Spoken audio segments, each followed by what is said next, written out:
Shalom, bienvenue à Jérusalem dans les studios du Machon Meir pour la partie 2 de notre cours sur l'éducation avec le Rav Yehuda Ben Ishai. Rav Ben Ishai, bonjour. Shalom, shalom. Merci beaucoup d'être avec nous. Alors la partie 2 sera consacrée à l'application des principes généraux à notre génération. Alors notre génération justement, nous vivons une période avec énormément de nouvelles technologies extraordinaires qui sont devenues indispensables à notre vie. Je pense évidemment Internet, les ordinateurs, les smartphones. Et on voit que malheureusement ça a des conséquences souvent néfastes sur la jeunesse, des problèmes d'addiction, des problèmes de concentration, etc.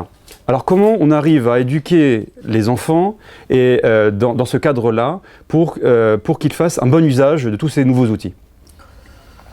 La question est pertinente. La réponse va en fait se répartir en deux volets. Premièrement, si les enfants ont du temps libre, aujourd'hui, il va être automatiquement occupé par l'utilisation de tous ces instruments.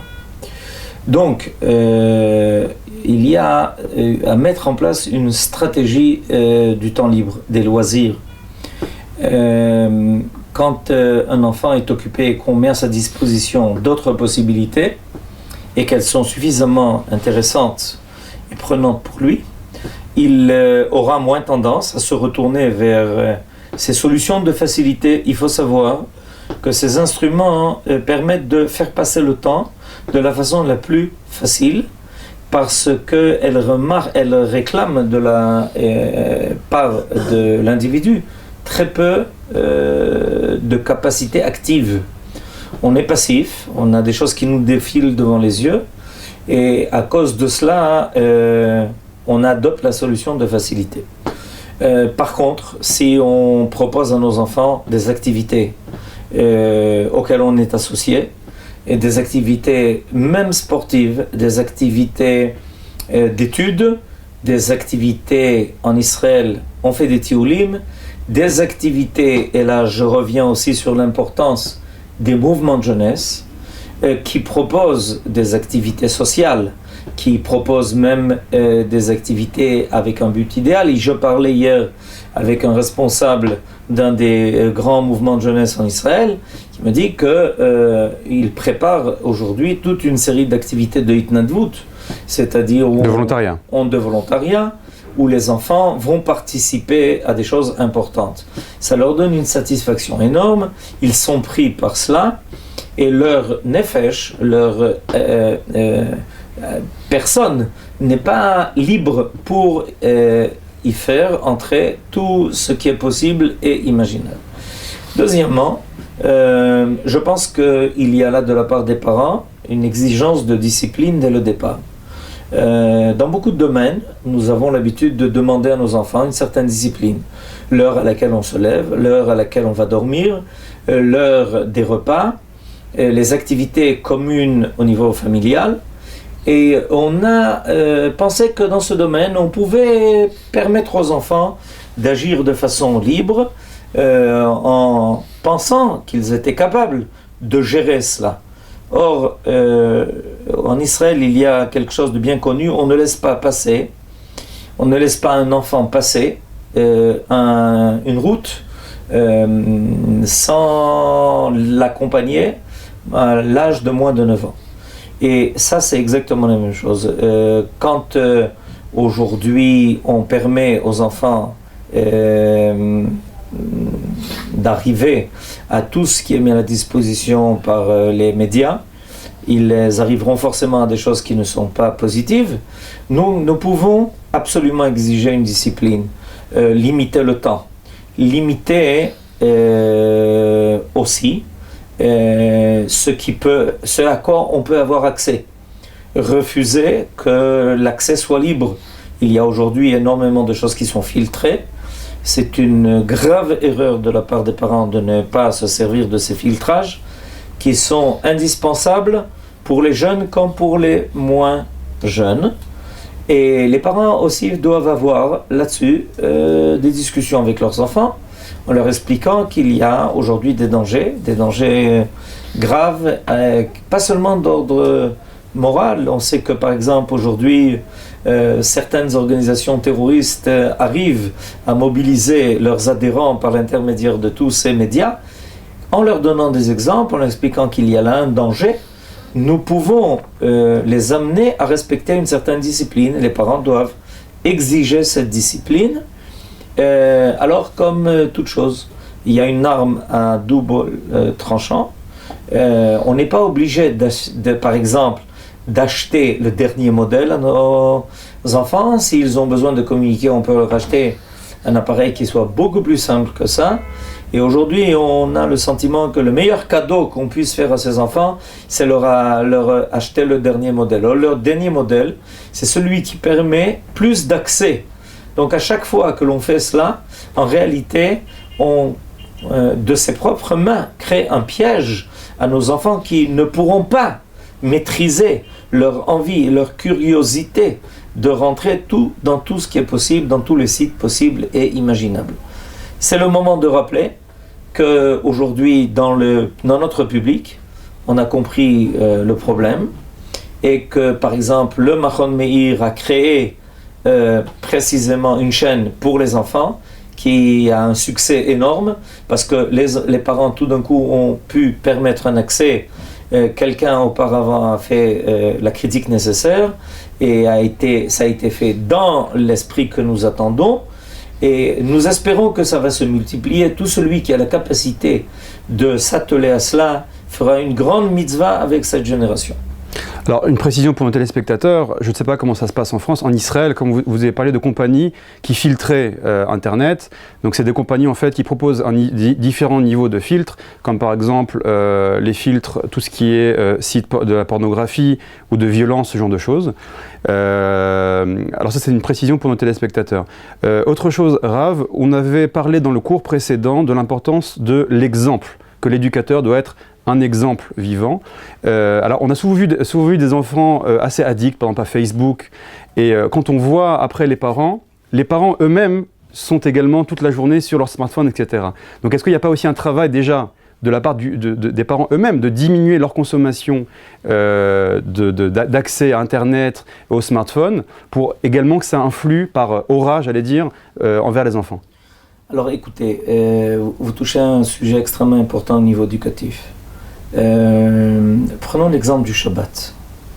Et quand on prend une famille, qu'est-ce qu'on constatera dans une famille qui respecte le Shabbat de différent de notre jour de la semaine? Notre jour de la semaine, les parents sont occupés, chacun a ses activités. Des fois, les parents ont des activités professionnelles qui se terminent même très tard. Voilà que le Shabbat arrive et que pendant au moins 3 repas pendant le Shabbat, toute la famille se concentre autour de la table et on trouve le moment de chanter, de parler, de discuter et même d'étudier, évidemment.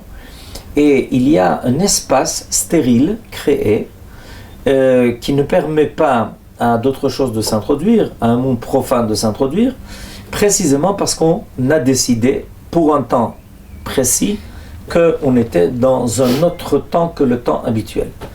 Ce que je viens de dire pour le Shabbat, on devrait chaque jour avoir un moment de Shabbat.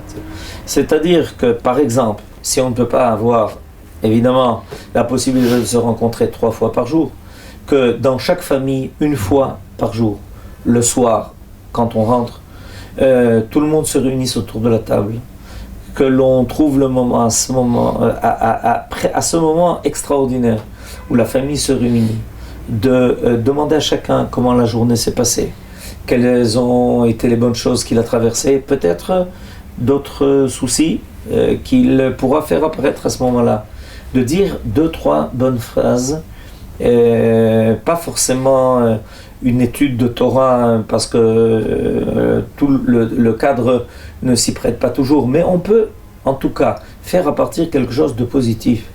Et si on acquiert cette habitude, et ça existe, alors on permet aux enfants une rencontre, on permet aux enfants. À ce moment-là, les parents doivent se détacher. Les parents doivent se détourner de tout ce qui, en général, attire leur attention. Et c'est le moment de fermer tout ce qui est à la maison risque de déranger la cellule familiale et de permettre quelques bonnes minutes où ça paraît quelque chose de futile, mais ça a une influence énorme parce que on apprend que à ce moment-là, je me rappelle qu'une fois j'étudiais avec mon petit-fils et que le téléphone a sonné, je n'ai pas répondu. Et il m'a dit, pourquoi tu ne réponds pas? Je lui ai dit, parce que je suis en train d'étudier avec toi. Alors il m'a dit, ah, la Torah c'est plus important que le téléphone. Voilà, on peut en tirer quelque chose. Alors vous avez parlé, j'aimerais passer maintenant à un autre sujet, vous avez parlé de la cellule familiale. Comment fait-on pour éduquer quand on a une cellule familiale qui est brisée? Je pense le décès d'un des parents, je pense à un divorce. Comment fait-on? Alors, c'est une question qui est difficile. Malheureusement, cette question apparaît de plus en plus de nos jours parce qu'on sait combien la société souffre d'énormément de problèmes au niveau familial. Prenons le cas d'un divorce. Je pense que malheureusement, des personnes qui ont décidé de se séparer doivent quand même avoir la pudeur de le faire dans des conditions convenables. Et on peut se mettre d'accord que pour le bien des enfants, bien qu'on n'arrive pas à s'entendre et qu'on n'arrive pas à continuer à vivre ensemble, on va respecter le cadre qui permettra aux enfants d'avoir le sentiment d'avoir quand même deux parents. Malheureusement, très souvent, les enfants eux-mêmes deviennent l'espace dans lequel vont se régler des querelles et on va faire apparaître les antagonismes les plus graves en essayant de leur faire prendre part aux querelles des adultes. C'est une erreur qui est extrêmement grave et les enfants vont payer un prix lourd à cela. Ça, c'est la première chose. Au contraire, même quand deux parents se séparent dans le cas d'un divorce, chacun doit, aux yeux de ses enfants, continuer à respecter la valeur et la place de l'autre. Un enfant a besoin dans sa vie d'avoir l'image d'un père et l'image d'une mère. Si une de ces deux images est atteinte et altérée, il va y avoir des répercussions dans sa vie psychologique, dans sa vie propre, qui vont être très graves, et peut-être que plus tard il aura du mal lui-même à assurer sa propre vie familiale. Il faut en être conscient, il faut même en parler, il faut peut-être même se faire aider. Il y a des cas, comme lorsqu'il y a d'autres faiblesses qui apparaissent, on fait appel à des gens qui sont capables d'aider, on doit faire appel à des personnes qui soient capables d'amener cette aide-là. Donc chacun doit quand même, et bien que pour des raisons qui lui sont propres, et a décidé de porter atteinte à l'entité de la cellule familiale, se rappeler qu'il est important de... Vous avez parlé malheureusement des cas qui sont en Israël assez fréquents, où il y a eu, à cause d'attentats, à cause de guerre, un des deux parents qui est manquant. Il est important de rattacher l'enfant à la personne qui était son père ou sa mère. Un homme peut continuer à grandir en ayant la conscience qu'il a eu des parents et que ses parents l'ont mis au monde et qu'ils lui ont donné quelque chose. Ça dépend de l'âge à laquelle c'est arrivé. Et ne pas tromper quelqu'un sur son ascendance. Ne pas raconter à quelqu'un qu'il n'est né qu'avec une mère ou qu'avec un père. Même de loin, être accompagné par la personne de son père ou de sa mère, c'est quelque chose qui est extrêmement important au niveau de l'équilibre que l'on peut acquérir et qui va continuer de nous accompagner. J'ai connu le cas d'un père pilote qui a été tué pendant la guerre, et l'enfant à l'âge de 3 ans avait déjà les images de tous les avions autour de lui, et à 3 ans il affirmait déjà de façon très claire qu'il était clair qu'il serait lui aussi pilote. 3 ans. C'est-à-dire que la place qu'occupe son père dans sa vie est une place qui est déjà importante et qui fait partie de sa façon de considérer le monde. Et quand on prend en compte tout cela, on arrive à combler certaines lacunes. Maintenant, d'un autre côté, il faut élargir. Ce qu'un enfant ne peut pas recevoir malheureusement maintenant, peut être comblé par d'autres possibilités. Par exemple, on peut demander à quelqu'un de remplir le rôle de grand frère, ce qui aidera l'enfant. Même si ça n'existe pas dans sa propre famille, le père n'étant pas là, il y a quelqu'un qui pourra remplir un rôle qui sera un rôle de grand frère.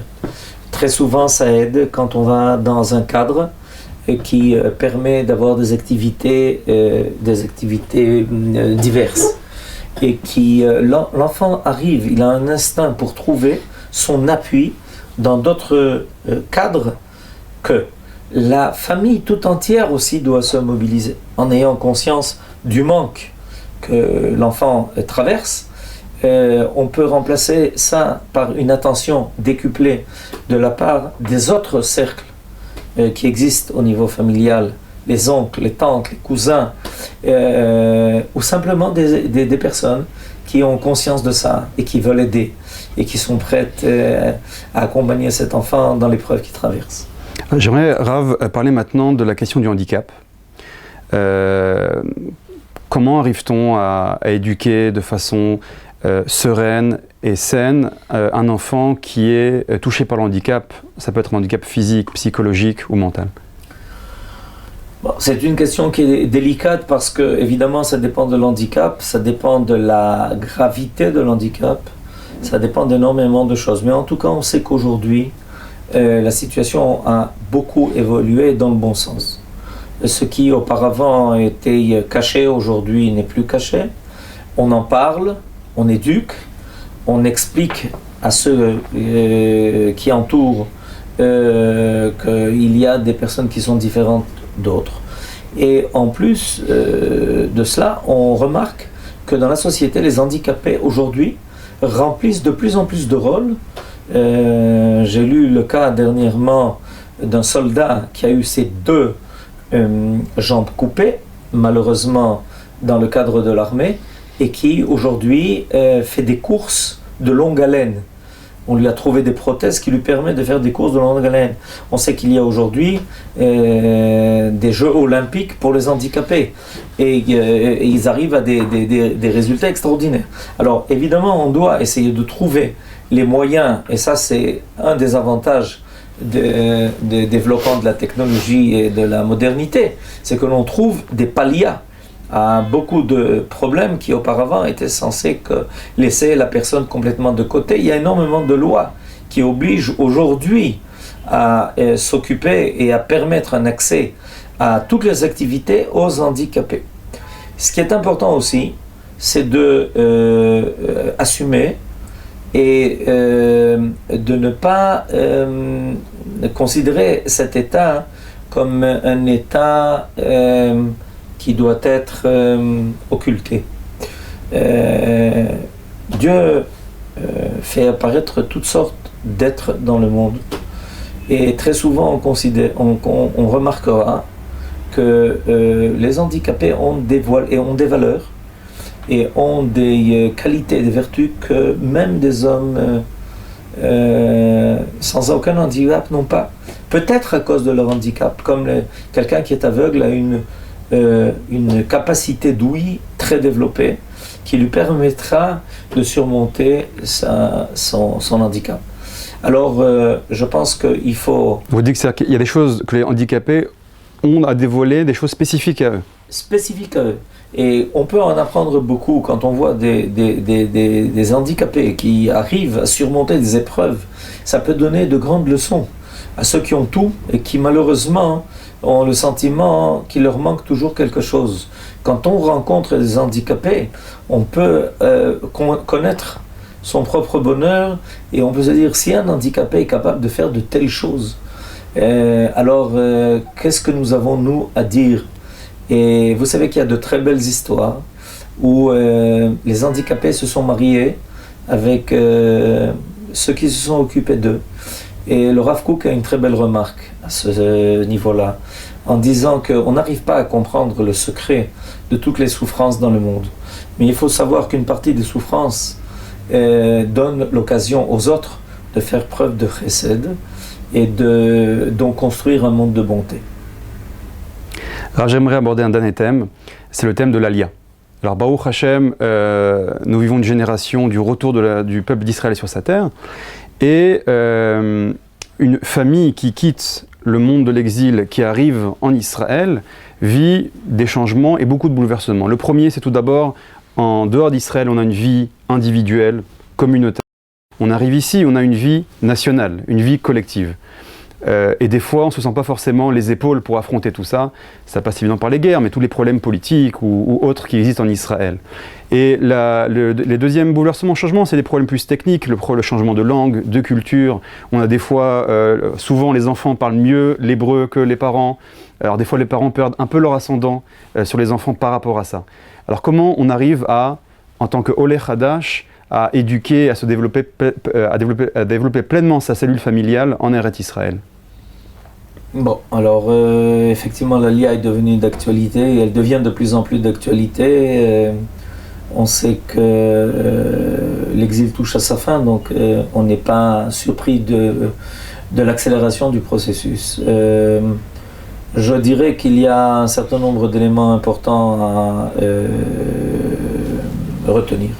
Premièrement, les parents doivent savoir que l'Aliyah comporte un certain nombre de volets, mais un des plus essentiels, c'est précisément de permettre à leurs enfants de réussir leur Aliyah. On parle de la réussite de l'Aliyah, en général on parle de l'Aliyah des parents, on ne fait pas attention tellement à l'Aliyah des enfants. Les enfants n'ont pas toujours choisi l'Aliyah, les parents oui, mais les enfants non. Donc on doit les faire participer. Et un des paramètres importants dans la participation des enfants à l'Aliyah, c'est de leur expliquer la valeur de l'Aliyah. Parce que très souvent on s'imagine qu'en mettant les enfants dans l'avion et en leur faisant passer d'un pays à l'autre, et en leur trouvant un appartement pour y habiter, et même une école où ils sont inscrits, on leur donne la capacité d'affronter ces difficultés. Non, il est important que les parents parlent de la valeur de l'Aliyah et qu'ils expliquent à leurs enfants que cette démarche, c'est la réalisation d'une histoire de 3000, 4000 ans et qu'ils ont le mérite d'être associés. Les enfants sont à l'écoute de ça. Deuxièmement, on doit leur chercher non seulement la bonne école, mais on doit leur chercher aussi un cadre où ils pourront se retrouver. Aujourd'hui, les mouvements de jeunesse se mobilisent pour ça. Il y a des activités qui sont organisées pour eux. Et troisième élément qui me paraît très important, il faut faire attention de ne pas rester avec un pied en exil. Dans certaines familles, on voit des échecs graves parce que la famille continue à vivre à cheval. Ce qu'on appelle l'Aliyah Boeing, c'est oui, les allers-retours. C'est pas seulement géographique. C'est une Aliyah où on n'adhère pas complètement au pays où on est arrivé. Ni au niveau de la culture, ni au niveau des activités, ni au niveau de la langue. Je vais vous raconter une petite anecdote et vous allez comprendre cela. Il y a de cela quelques bonnes années, un père m'a téléphoné en me disant qu'ils sont très inquiets parce que un enfant qu'ils ont envoyé au GAN a commencé à bégayer. Alors ils ont commencé à s'inquiéter, quoi faire, etc. Alors j'ai demandé au père, le GAN, évidemment la Ganette, elle parlait en quoi avec l'enfant? Elle m'a dit, bien évidemment en ivrite. Et vous, comment vous parlez avec lui à la maison? Bien évidemment en français. Alors je dis, écoutez, faites un essai.